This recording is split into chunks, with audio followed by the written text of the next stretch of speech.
Unit 4 and Unit 5. I will make that bigger.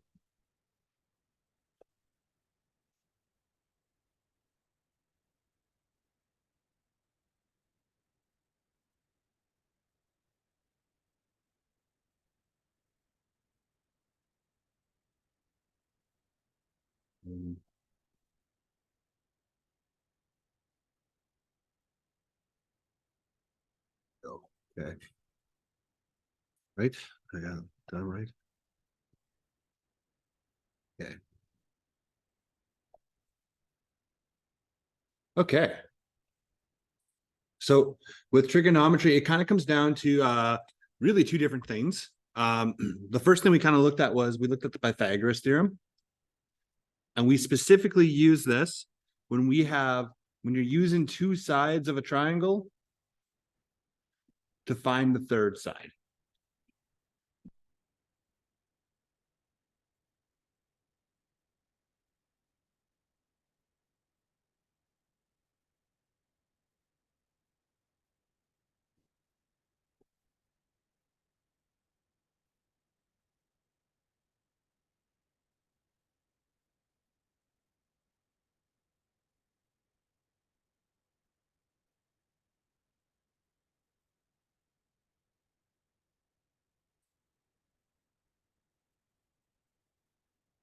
So if you remember, this is our formula for it. Again, you will be given that. You do not need to memorize that. But the one thing you do need to know is you need to know that C is always the hypotenuse. I don't think anyone here has any problems with that. I've occasionally seen some issues where, like, let's say it's like 4 squared and 3 squared.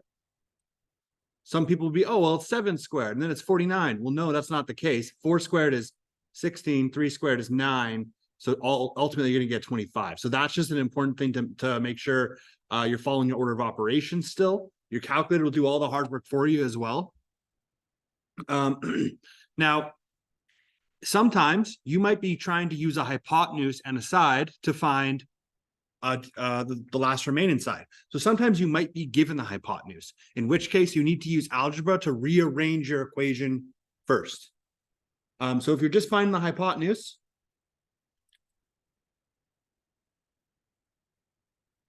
all you have to do is substitute and solve.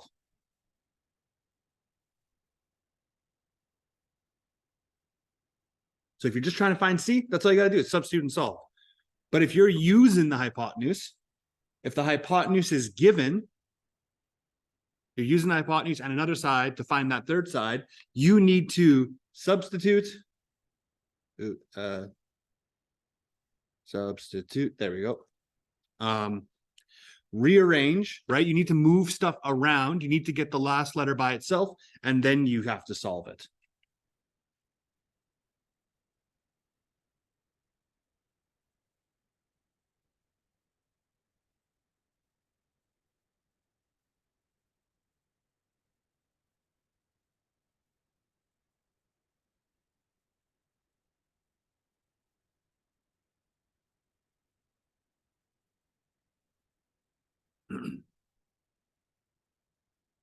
I don't think anyone struggled with like identifying what the hypotenuse was either. That's always directly opposite of the words. Always directly opposite of the right angle, and then the opposite side is always opposite of, well, the angle. I don't think anyone struggled from that, if I'm recalling correctly. If not, ask me a little later today. I'll happily come over and help out. But yeah, that's Pythagoras in a nutshell, right? That's our formula. Substitute, solve. Sometimes you have to rearrange. The other part we looked at was the trig. And again, you will be given these, but one thing we found quite helpful was the SOHCAHTOA. You will not be given that. You will be told that, hey, sine is equal to the opposite over the hypotenuse. Cosine is adjacent over hypotenuse. You will be given that stuff, but you will not be given SOHCAHTOA. And again, I think everyone here is quite good with understanding that, oh, this is sine. Sine is equal to opposite over hypotenuse. I'm not going to write it down just because I think we're okay with that.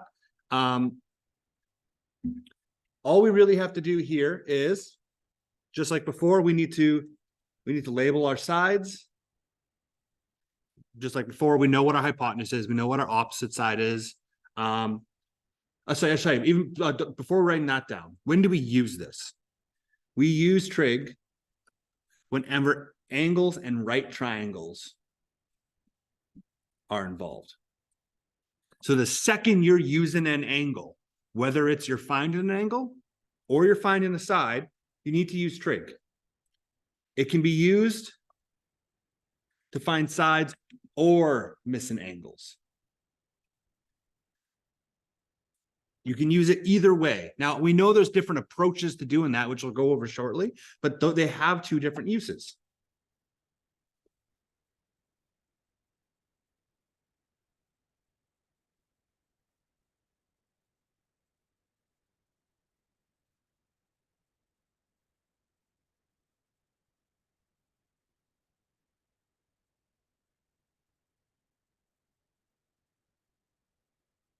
So,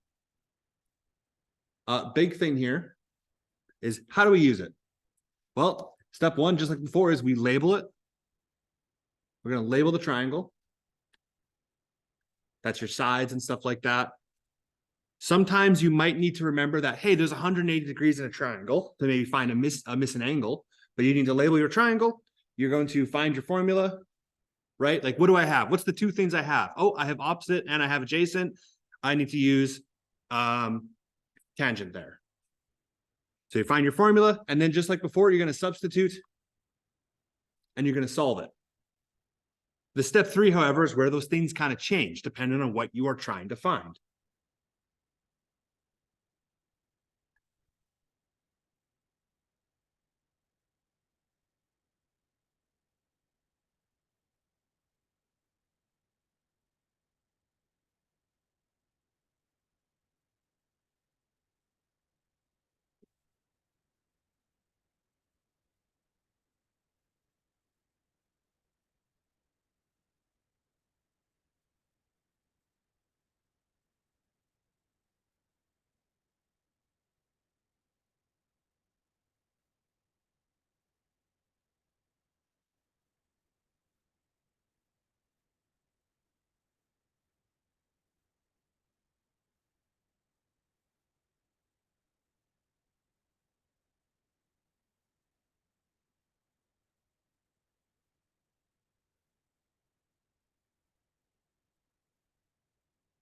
So if you're trying to find, so if you're finding an angle, and I'm just going to write this kind of over here, right? Like if I have sine of theta is equal to, I don't even know, like, let's say like 3/4 or something. I'm just picking random numbers here. If I'm trying to find the angle here, what I need to do is I need to use the second function. I need to use that second function button of sine. Because remember, this is technically, in this highlighted part, this is sine times the angle. I need to divide by sine. I need to get rid of this, right? This needs to go away. So then I have my angle is equal to what the answer is. The issue there is, though, as we discovered, is you try and divide in your calculator breaks. So that second function is that fancy way of telling your calculator, hey, you need to divide.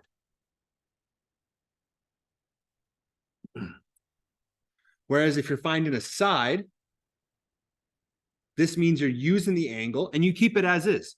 Sine of 45 degrees is a value on your calculator, right? Computer? Right? If I give you sine of 45, it's going to be equal. Sine of 45 degrees. Come on. It's going to be equal to a number. It's a small number, but it's going to be equal to something, right? So it has value. You only need to use second function when you're trying to find the angle. If you're finding a side, you use the angle. You might have to manipulate an equation. You might need to like move stuff to one side or the other, right? Specifically, come on.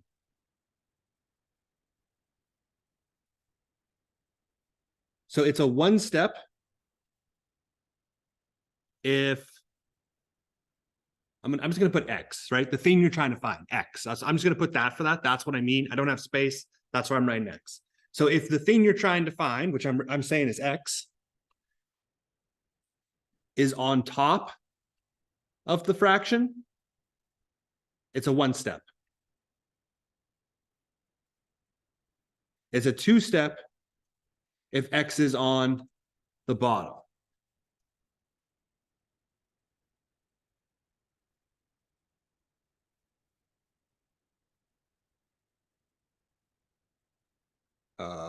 Here, let me move some stuff here.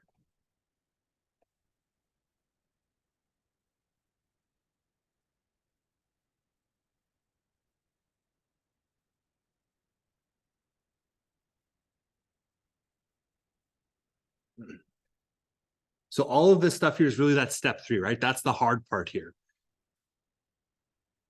So if what you're trying to, if you're trying to find a side and X is on the top, all you have to do is move whatever's on the bottom to the other side, right?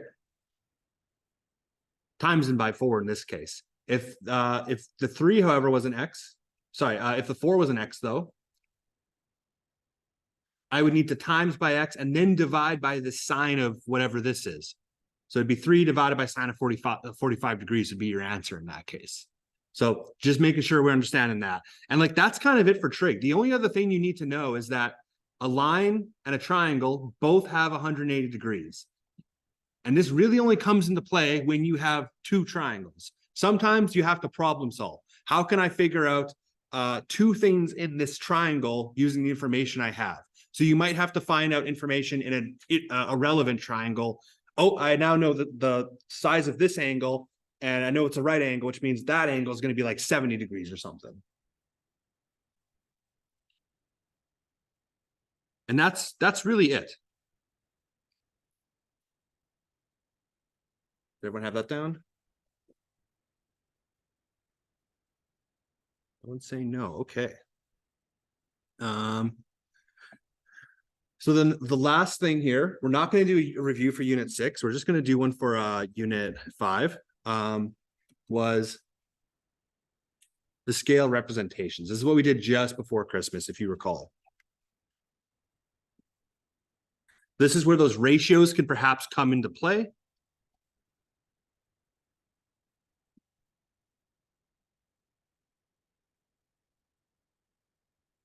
So let's start out. So first off, a scale statement is always going to be the model to the original. If you notice, it's in a ratio.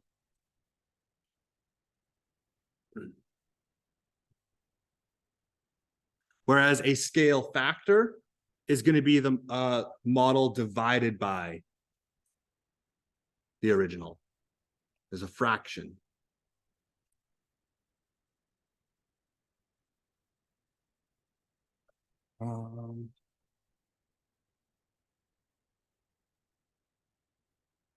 And you are going to be given this.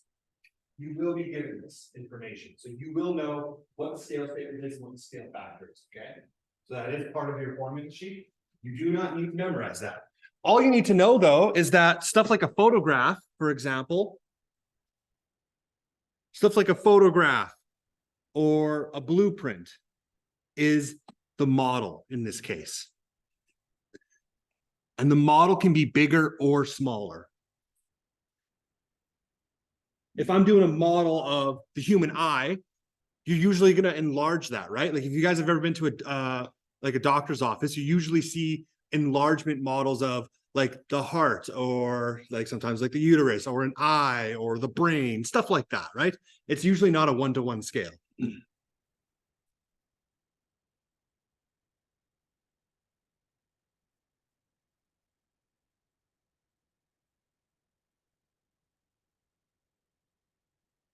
And so just like before, if you remember the stuff we did in unit 1?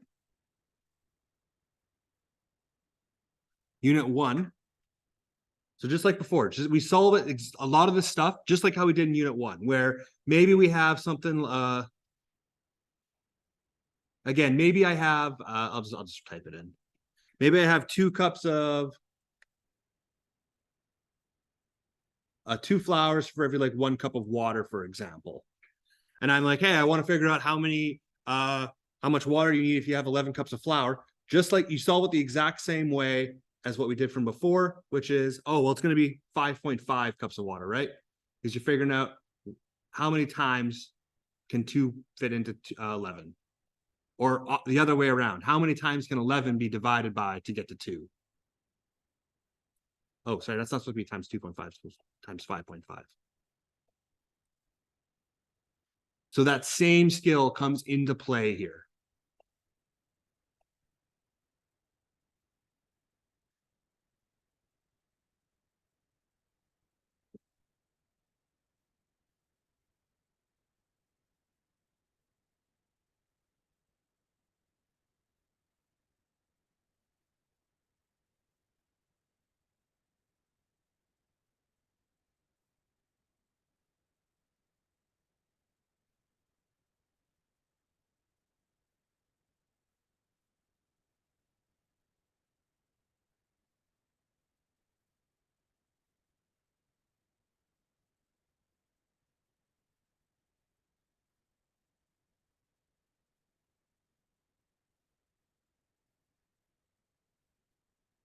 So again, you're going to be given what the scale statement is and what the scale factor is. You do not need to memorize that.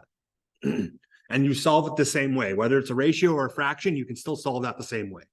The next part here is what we looked at doing, 2D representations, right? So this is where we started drawing stuff. Representations, yes. Sorry, does everyone have this stuff up above, down?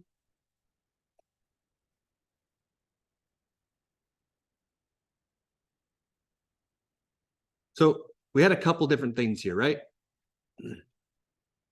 The first thing we had was we had a view. Sometimes I'm like, hey, I want you to draw a view. This is a scale drawn that shows one, technically it's one plane, one side of an object. It means the same thing. The key word here, however, is scaling. It needs to not only look like what you're drawing, like if I told you, hey, I want you to draw a birdhouse, it needs to look like it, but it needs to have proper scaling. So for example, you know, if I'm drawing a example birdhouse here, let's do like that. But that's their entranceway. This is like the roof for it. It needs to be properly labeled. I need to make sure that, sorry, not properly labeled, it needs to have proper scaling, which is basically that if I draw 1 inch on my paper, maybe I've said, hey, that represents like 1 foot in real life, for example. Maybe not a good representation as a birdhouse, but that's what proper scaling is. So that I know if I measure, if I measure the length of this triangle side, let's say this is 3 inches. I know in real life this is a 3 foot long roof. That's what I mean by proper scaling. It looks like it, but it also has that scaling component added to it.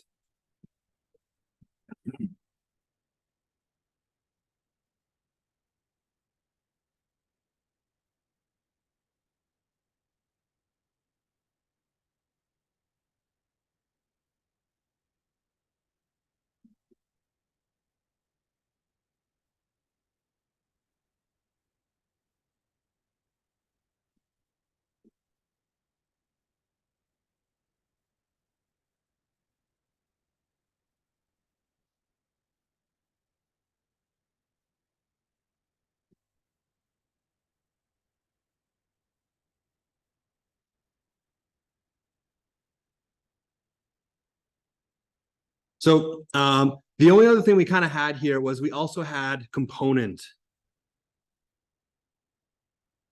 parts. And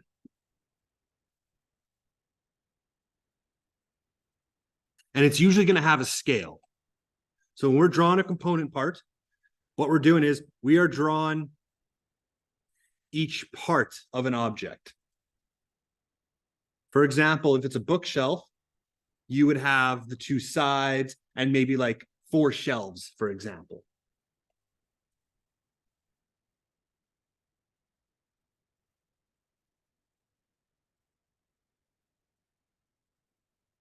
it is also going to have proper scaling.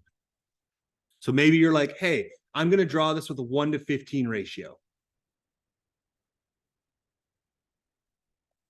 So every drawing you do needs proper scaling, with the exception of when I'm asking you to draw like all the sides of a really weird object.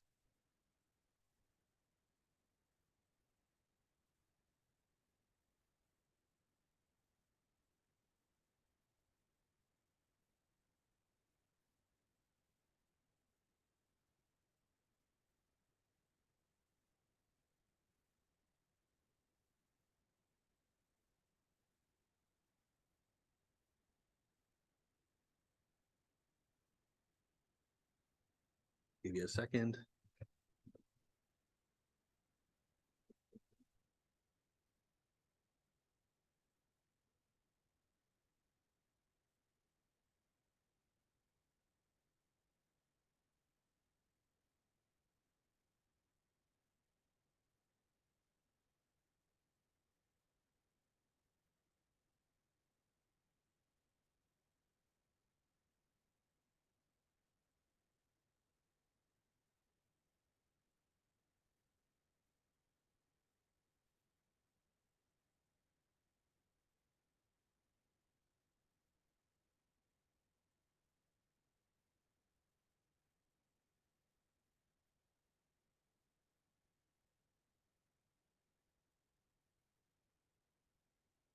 So that's kind of it for 2D, right? You just, hey, here's the thing, draw the sides of it, make sure it's proper scaling.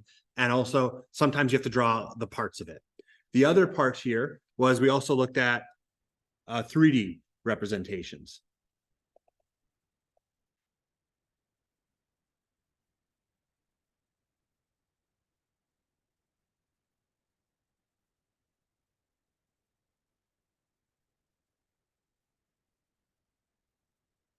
Now, in 3D representations, we had a couple of different things.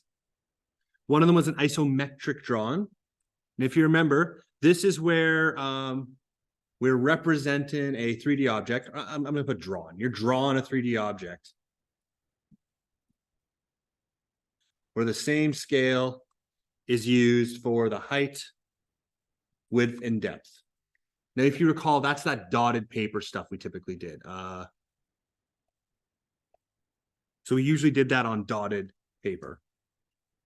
So if I asked you, hey, draw a cube that's 5 centimeters, draw a 5 centimeter cube, well, it's a cube, right? That just means that all the sides are the same length. All sides will be 5 centimeters. So the height, the width, the depth, all 5 centimeters. You would just draw a big 5 centimeter long cube.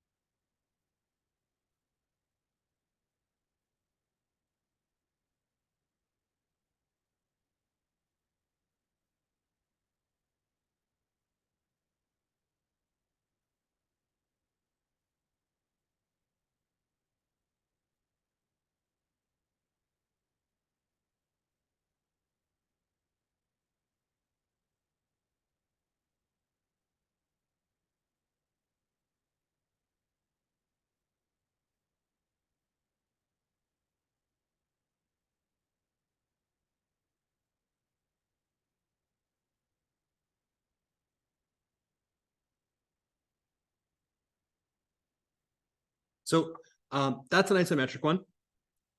Now, we also had a perspective drawing. Now, in this case, this is where we're representing a 3D object in 2D. This is the fancy way of saying that what we're doing is it's appearing smaller in the distance. And we use a vanishing point.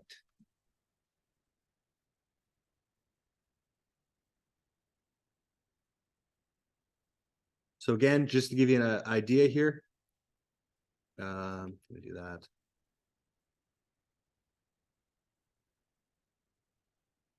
So if I'm making a vanishing point, if I say, hey, here's a rectangle. I want you to turn this into a perspective drawing. Make this rectangle 3D. all I would need to do is I would need to create a perspective drawn. And specifically, the vanishing point is going to be outside of the shape. So I'm going to make a vanishing point. I know I'm blocking view. I'm sorry.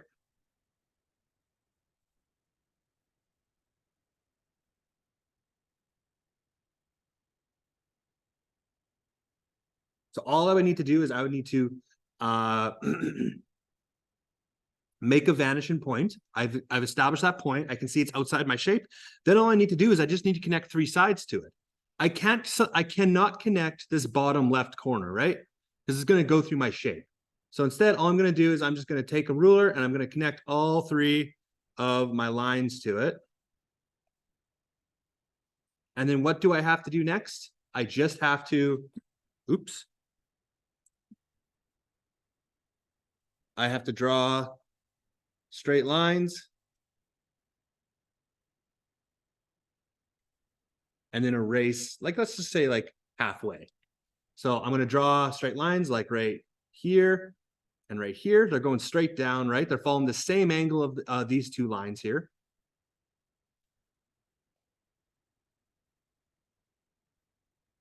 All I'm doing is I'm just doing this for my PC purposes. And then I just erase it. I'm going to erase the last little part here. And boom, I have a 3D object. A lot of people forget to erase the lines afterwards. So make sure you're doing that. And now I can see here, I have a 3D perspective drawn of a prism, and it gets smaller as it increases in distance. I've turned a 2D object into a 3D one. That's perspective drawn.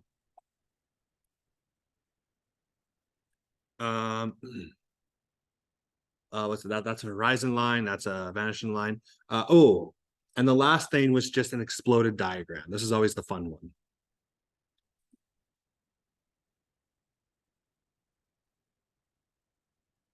So exploded diagram. It's a 3D representation of an object, aka it's a fancy drawing of an object that shows how those components, those things from up above, hey, bookshelf is going to be 2 sides, a top, and 4 shelves.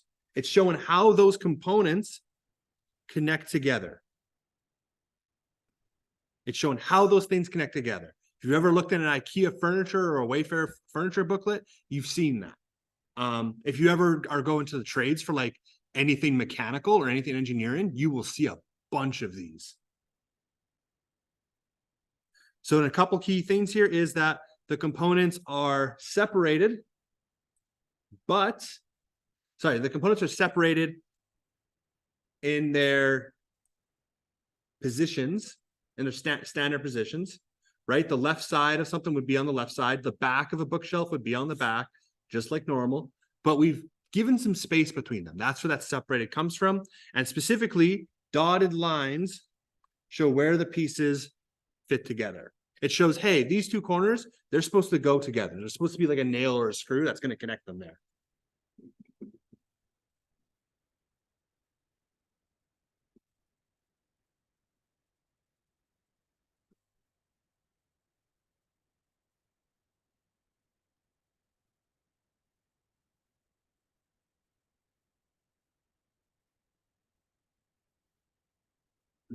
And just like before, in this case, an eraser. Oh, how do I spell eraser? Yeah.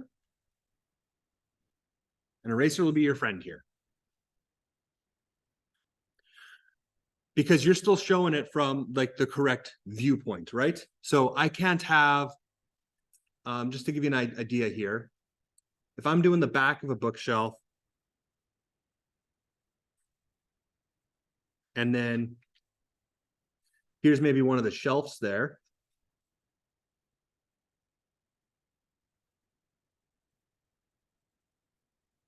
I can't have this. I can't not have this line specifically here. I need to get rid of that line here. I'll use it blue just so it makes more sense. I need to get rid of this blue line. It's in the way. It ruins the immersion of it. It's not a true like 3D representation, and it's not a transparent thing. So I would need to, so what I recommend you guys do, just to kind of help out with this, is draw it regularly and then just erase the stuff you're not supposed to see. all I would do is I would just draw it regularly and I would just erase that little line there. And oh, now it seems to fit a lot nicer, right? You can do that for all of your different things. Start with your back, start with the back, and then work your way forward.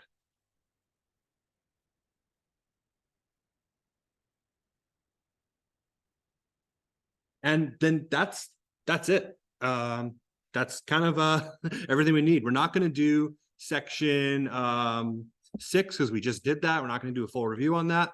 Now, so one thing that's going to kind of happen here is just for the rest of today. So today you can work on unit 4 and 5. Tomorrow, you'll have more review time, but also there will be concept checks. And I'll come to you, all of you, a little bit later today, and I'll let you know that, hey, you're going to be doing a unit 3-1. You're going to be doing a unit 1-1. Everyone has their own unique one that they'll be able to work on, just on like where I think that you have the most chance of improving your grades. So everyone will have an opportunity to do that. So today you'll be working on unit 4 and 5. Tomorrow will just be regular review. Like I said, we have 2 days left and then you're done, right? You're almost done this entire block. You need this class to graduate. So like if you're not sure on something, ask. This is going to really be your last time to kind of correct any of those things before you go into the exam. You will be given a formula chart for it. I've let you know what is on there that you don't need to memorize. So I'll cut you guys loose. I'll let you get working towards that there.